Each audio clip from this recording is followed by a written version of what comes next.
Okay, so in the last video, we started our thermal physics unit, and we played around with the simulation and we made some observations and hopefully figured some stuff out based off of those observations. And so we kind of left off here on this slide with some definitions. And of course, you'll get sick of me saying this, but definitions are important, so do make sure that you add these definitions to your notes.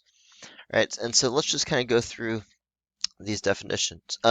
So temperature and pressure we talked about in the last video because we played around with the simulation to kind of get a sense for what is temperature and what is pressure. And so we kind of established that temperature is a way of measuring the average kinetic energy of each of the atoms or each of the molecules making up an object. And so, whether you're talking about a solid, liquid, or gas, everything is made of atoms, and these atoms are in motion, whether they're flying, separated from each other or just kind of shaking in place. There's some type of motion there. And so we know that the energy associated with motion is kinetic energy, and temperature is basically how we quantify that average kinetic energy of all of those atoms or molecules. Of course, there's bajillions of atoms, and each one has a different amount of kinetic energy. And so temperature just has to do with the average kinetic energy of those atoms or molecules. And just to be clear, I'm not saying temperature is the average kinetic energy. It is a measure of the average kinetic energy. Okay, so the unit of temperature and the unit of energy are not the same thing. Okay, it's just that temperature has to do with the average kinetic energy.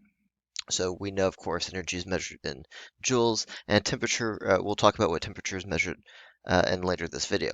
We also looked at pressure, which when you're talking about the pressure of a gas, that is a quantitative measure of how frequently those atoms, those gas particles, atoms, molecules, whatever, are colliding with the container walls. And so we talked about the different ways that can be affected, how you could increase the pressure either by increasing the temperature of the gas, because then the gas particles move faster and they collide more often, or you could add more gas particles, or you can decrease the volume in which the gas particles move around it. Okay, so temperature and pressure we talked about in the last video. Now, um, internal energy is defined as the total kinetic energy of all the atoms making up an object plus the internal potential energy of those atoms. Okay, and so just to be very, very clear, we're talking about the kinetic energy and potential energy of atoms. And so, for example, if I'm holding like, a block of cheese and I throw the block of cheese, the block of cheese as a whole might have kinetic energy. That has nothing to do with internal energy, though, because internal energy doesn't have to do with the kinetic energy of the entire object. It has to do with the kinetic energy of the atoms. Okay, and so, um, you know, in past units, we looked at kinetic energy of entire objects. So when we talk about internal energy here, we're talking about the potential energy between the atoms and the kinetic energy between the atoms. Right? And so you can kind of think of it, I guess, as like internal mechanical energy almost. Except again, we're talking about energy of atoms, not like entire macroscopic giant objects. All right, so that is how internal energy is defined. Now, the kinetic energy, we kind of got a sense for that in the simulation because we saw the atoms are in motion. The potential energy, we will talk more about that later, but basically that has to do with the forces that hold atoms and or molecules together, and those are electrical forces. We'll talk a little bit more about this later, but basically if you think like internal potential energy has to do with the forces like holding the atoms in a solid together, or in a liquid together. As we'll see later, in a gas, in an ideal gas at least, those forces don't exist. And so we'll see later on that you don't have internal potential energy for a gas, but we'll come back to that. Heat, for reasons I don't understand, heat has the symbol Q in physics. That's a capital Q. And so we will be doing lots of calculations with heat later on. For now, I just give you, a definition, the transfer or flow of thermal energy between two objects. That's what heat is. And so notice, by the way, that heat, when we talk about heat, we're talking about energy, you know, flowing between two objects. And because it's energy, that's measured in joules. It says here heat flows from hot to cold, and we can understand that more as we progress throughout the unit. Basically, that means that if you have a hot object and a cold object, if you touch them together or have them in what's called thermal contact, then energy can be exchanged, and generally speaking, the heat is going to flow from the hotter object into the colder object. Okay, and that heat flow is basically going to happen until you get what's called thermal equilibrium. Okay, so thermal equilibrium is the state in which you have two objects in thermal contact that have reached the same temperature. That part is really important, and therefore there's no net heat flow between them. Okay, so just to give you an example, let's say you have a hot cup of coffee, okay, and you pour some cold milk into the coffee. Okay, now when you pour the cold milk into the hot coffee, the heat is going to flow out of the coffee and into the milk. And so the milk is going to go up in temperature and the coffee is going to go down in temperature. Okay, and that's going to happen until they reach the same temperature. Okay, and at that condition is called thermal equilibrium. Now, it's not going to be like halfway between the two temperatures because obviously there's a lot more coffee than there is milk. And so I don't want you to think, thermal equilibrium has nothing to do with like meeting in the middle between the two temperatures. It's just that the two objects reach the same temperature. Okay, and we will do all the calculations that we're going to do over the next few days are going to assume the condition of thermal equilibrium. So we'll be spending a lot of time talking about that condition. And then phase change. Phase change is basically a fancy way of saying a state of matter change. And so when a substance transforms from one state of matter to another, we call that a phase change. So for example, if you have an ice cube and the ice cube melts and turns into water, that is a phase change because it's going from, ice to water. That's a phase change. All right, so I think most of these things we've already talked about, but again, I would encourage you to add these to your notes. It says here in the notes that note an object's internal energy consists of the combined random kinetic energies and potential energies of an object's atoms or molecules. Okay, only the energies of the atoms or molecules, not the atom, or not the entire object itself. Okay, and both of these things we've already talked about, but they are important to understand for the calculations that are ahead, so make sure you add that to your notes. And the last bullet point is just talking about heat and temperature. So heat and temperature are not the same thing. Okay, heat is kind of like work. You can't possess heat because it's the transfer of thermal energy to or from an object. Okay, so when you talk about like doing work on an object, you can't have like 10 joules of work. You can do 10 joules of work, but you can't like possess 10 joules of work. And it's the same thing kind of with heat. Whereas temperature, again, is a number that's related to how much kinetic energy the atoms or molecules of an object have, on average, sorry. All right, so let's build on this concept of temperature and atoms in motion and tried to use that to understand some basic principles. And it's actually really amazing how much you can understand in the world based off of the concepts we've talked about so far in this unit. Okay, so here is a key idea, and it's one we've already been talking about. All objects are made of atoms, or at least combinations of atoms, aka molecules. These atoms, as long as they are at a temperature above 0 K, that is 0 Kelvin, are always in a state of random motion, meaning that each individual atom is doing its own thing. It's, vibrating, shaking in place, colliding with other atoms, random motion. The absolute temperature in Kelvin of a substance is a measure of the average kinetic energy of the atoms making up the substance. Okay, we've already talked about that. That's like the definition of temperature. Then it says this one concept can be used to explain a wide range of phenomena, and we're actually going to watch a video later where he talks about some of these things. But let me just give you a few examples. So, how phase changes occur at the atomic level. We saw in the simulation that, for example, if you have like a solid, let's say you have a piece of ice, in a solid, the atoms are all bunched together. They're all kind of grouped together. They're kind of shaking in place, right? But they're still bunched together. So let's take a look at this. Kind of like this. Now, if you understand what temperature is, then you understand that as you increase the temperature, what's going to happen is that shaking is going to get faster. And as the shaking gets faster, right, the atoms start to shake so much that they start to kind of separate from each other. And then you get what's called a liquid. And if you shake them even faster, they shake completely apart from each other, and then you get a gas.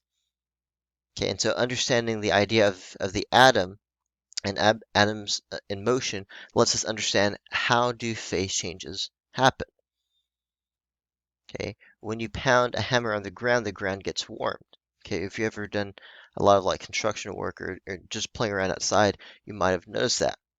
Okay, the reason for that is when you pound the hammer on the ground, what happens is that the hammer collides with the ground, and the energy transfer goes into the ground, meaning the atoms making up the ground start to shake faster. And we know if they shake faster, that's the same thing as saying the temperature gets higher.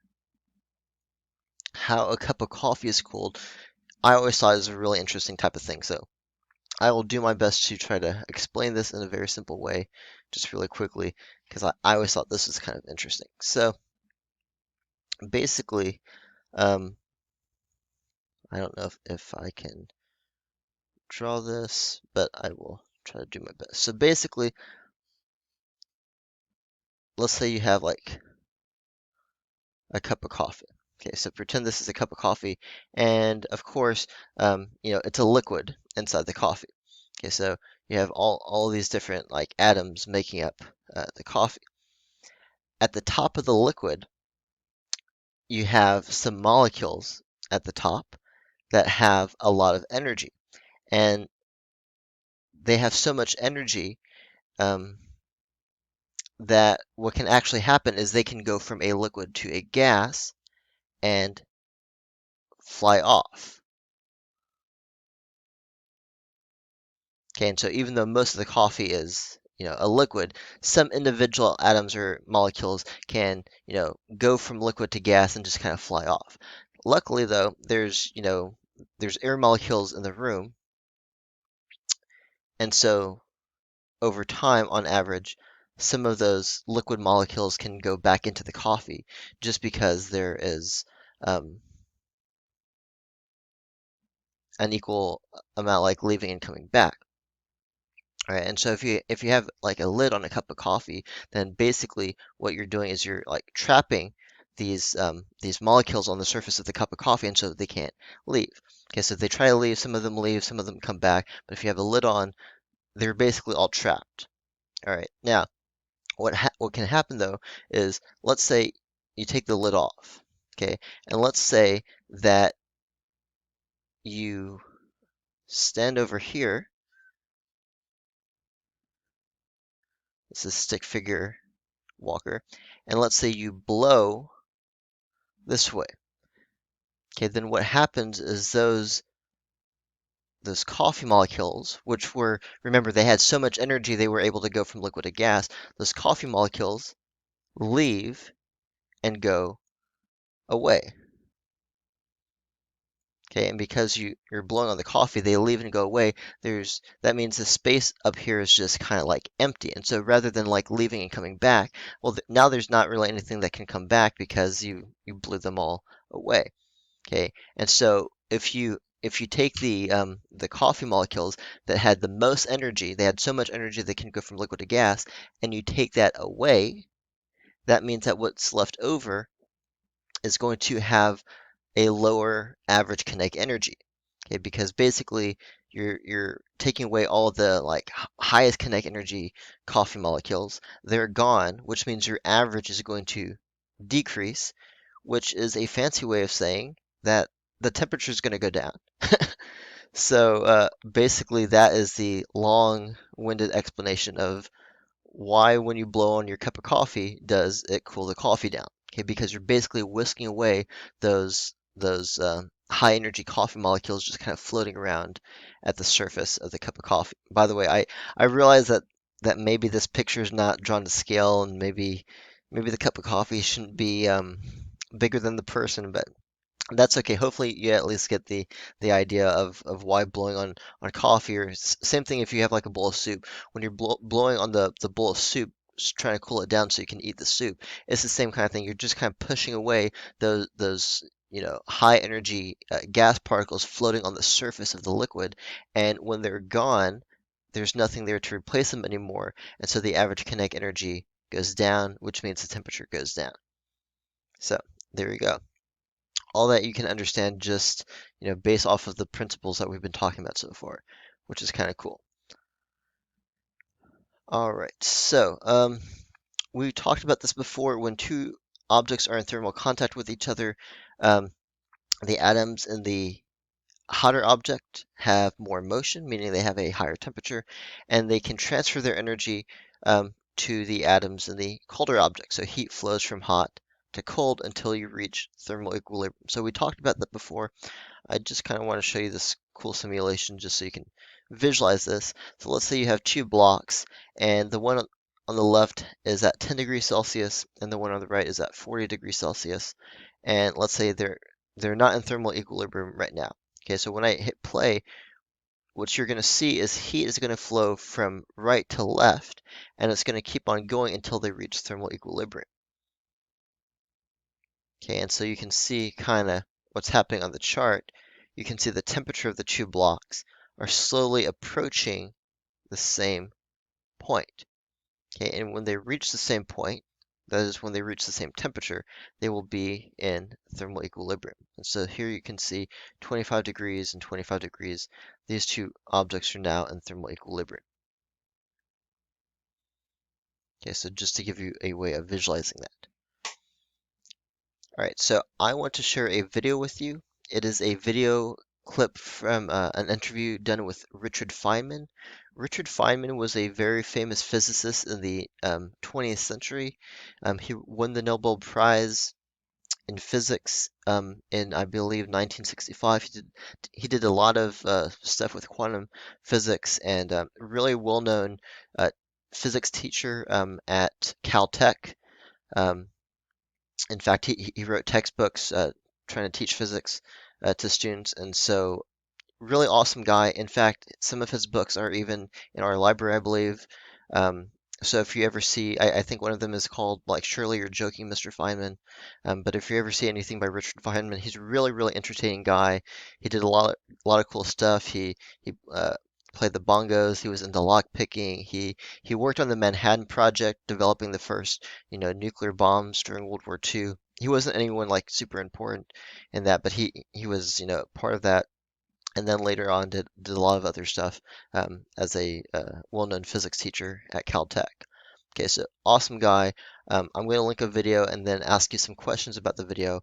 Um, the video is about 7 minutes long, um, but it's really interesting to hear this guy who is so well known in physics and super, super smart guy just kind of talk about physics at a really basic level.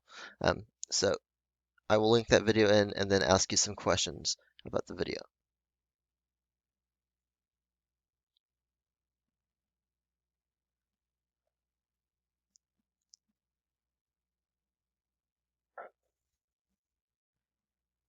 And then the last little bit, we're just quickly going to talk about a few more things in the notes. Um, you should, of course, know what a solid, liquid, and gas are. Do make sure you add these definitions into your notes.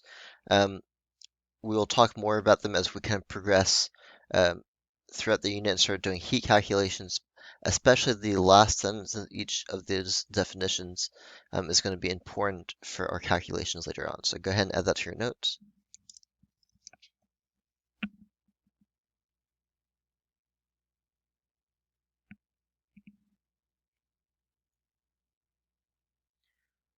Okay, and then this is just kind of like a visual diagram um, showing you how different phase changes can happen going from a solid to a liquid to a gas um, and back the other way. And you probably learned about this in elementary school, so we will just kind of leave it here. I'm going to go ahead and stop the video, and then in the next video we'll talk briefly about temperature scales and temperature conversions, and then we will get into specific heat capacity calculations, which is going to be really important for a lot of the calculations we'll be doing over the next several days. All right, so as always, please let me know if you have any questions, and I'll see you guys in the next video.